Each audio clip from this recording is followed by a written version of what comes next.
guys, welcome back to my channel. If this is your first time here, my name is Ellen Boyd and I am the author of the young adult drama action series, the Toby Garrison Chronicles.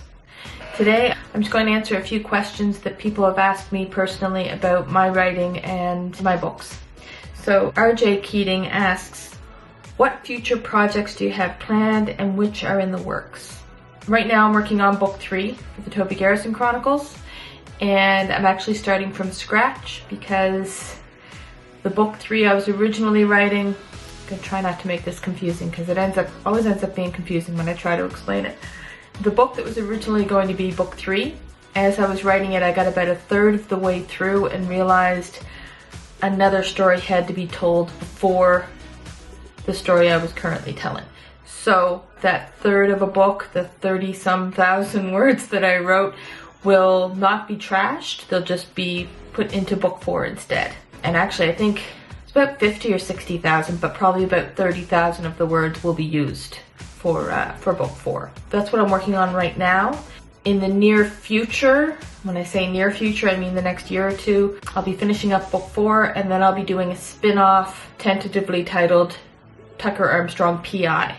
And that will obviously incorporate Tucker as the main character. If you haven't read book 2 yet, Tucker is a friend of Jake's that gets introduced in Good Samaritan. He'll be the protagonist in the next series. So that'll be adult books. So that's another project I have in the works. It's kind of always going through my head for storylines and things like that. Another book I'm going to be working on soon has a female protagonist, so I'm looking forward to that. Sherry Oikel asks, how long did you think about writing the Toby Garrison Chronicles before you actually started? Toby Garrison Chronicles started out as a screenplay. After graduating from Vancouver Film School, I also took a course online with Screenwriting U, and it was during that program that I came up with the idea for Toby Garrison for that story. Anyway, as I was writing the outline for the screenplay, I decided to turn it into a short story so that I could have that mental real estate, so the characters would be in people's minds when I started shopping the screenplay around. But the short story ended up evolving into a novella, and then the novella became a novel, and then the rest is sort of history. I love writing books now, so that's what I've been focusing on. I guess that didn't really answer the question though. I think, if memory serves, I started writing the screenplay in the program, and then I put it aside for about a year. I guess the answer to that question is about a year, a little over a year. Christopher asks, how do you stay focused when you write a novel? There's a number of different ways. I'll sometimes have a soundtrack, if you will, sort of, and it will keep me focused, at least as to the pacing of the story. My family is really understanding about letting me focus when I'm writing or when I'm working on a project, but a lot of times it's music. So I hope that answers your question. Sometimes it's difficult to stay focused, but when I'm in the zone, when I have the outline done, the general stuff that's going to happen, and I kind of zone out and just write. But when it comes to writing the outline, that's when it takes a lot more effort to stay focused. Carolina Robinson asks, you don't have to name him, but in real life, is there a person you can look at and say, yep, that's Toby? That's a difficult one. There's different aspects to Toby. So I can look at somebody and say, yeah, that's how I picture Toby being before the story began for Pride Be Damned, because Toby goes through a lot of trauma just immediately before and then during Pride Be Damned. So I can look at somebody and say, oh yeah, that's probably what Toby was like beforehand. And I can look at somebody and say, yeah, he looks like how I picture Toby in my mind. But in terms of everything, his personality, his looks, his mannerisms, I haven't met anyone in real life yet that encapsulates all that Toby is. But there are fictional characters. Travis Brody from Hannah Montana, the movie. He reminds me of what Toby would have been like before everything that happened. Before Pride Be Damned, before the storyline starts. Toby's mother died in a car wreck. And then, tiny spoiler, within the first chapter of Pride Be Damned, his dad disappears. So he's going through a lot. And I know, it's my fault. I kind of did it all to him, but you need that for the dramatic effect, right? But anyway, so Travis Brody from Hannah Montana, played by Lucas Still, he reminds me of what Toby was like before I got my hands on him. A lot of walls go up and he starts to hold his cards very close to his chest. So after that, Ryan from the OC reminds me of Toby. So yeah, Travis Brody from Hannah Montana the movie and Ryan from the OC. There was another fictional character. There's no one in real life that completely encapsulates him. And I'm probably going to think of the other fictional character as I'm editing, and if I do, I'll put a little picture right here.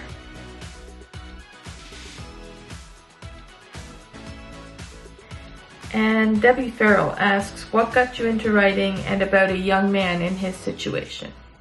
Well, what got me into writing was reading so much growing up. I was obsessed with books. And about a young man in his situation, I guess reading so many Hardy Boys books growing up. I didn't read a whole lot of Nancy Drew. I read more Hardy Boys. I watched Dukes of Hazzard, and I watched Starsky and Hutch and Knight Rider and MacGyver, and I was such a tomboy. But those are the stories that I gravitate towards. And I love the action, drama, suspense. I find it difficult to watch just drama.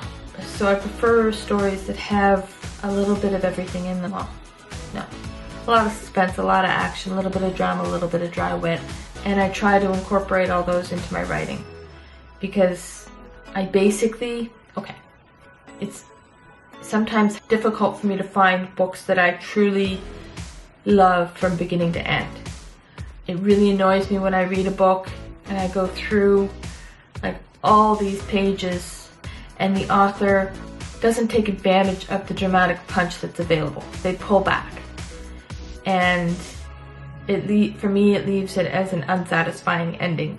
Like with Dean Koontz, I've read so many of his books, I trust his writing. The Frankenstein series notwithstanding, that's a whole other story. If you want to know what I think about the Frankenstein series, you can click right up there. All the other books that I've read by him, I've loved, and I generally know what to expect. I know that he's an excellent writer. New authors, or authors that I haven't read before, I am guilty sometimes of, I haven't done it very often, but when I'm reading a book and I see that there's like this dramatic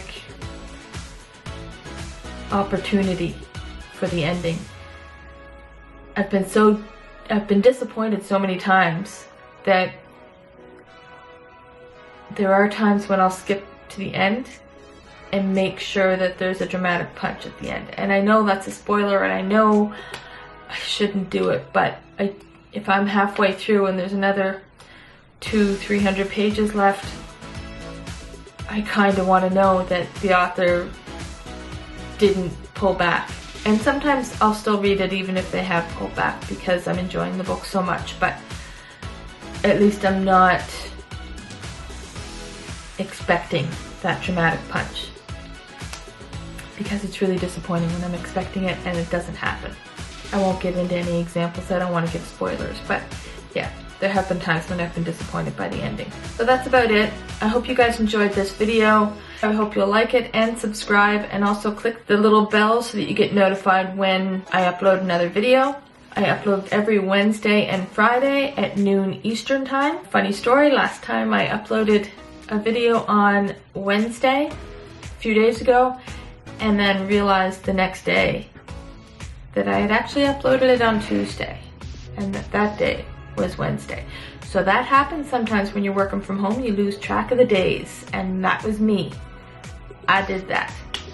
And yeah, so I apologize. It is Wednesdays and Fridays that I upload, not Tuesdays. And yeah, I hope you guys enjoyed this video. Please like and subscribe and click the bell. It really does help me out. And also, if you have any questions for me or even comments or anything like that, feel free to put them in the comments section below. I really want to connect with you guys. Have a great day. Bye-bye. Why am I always doing this?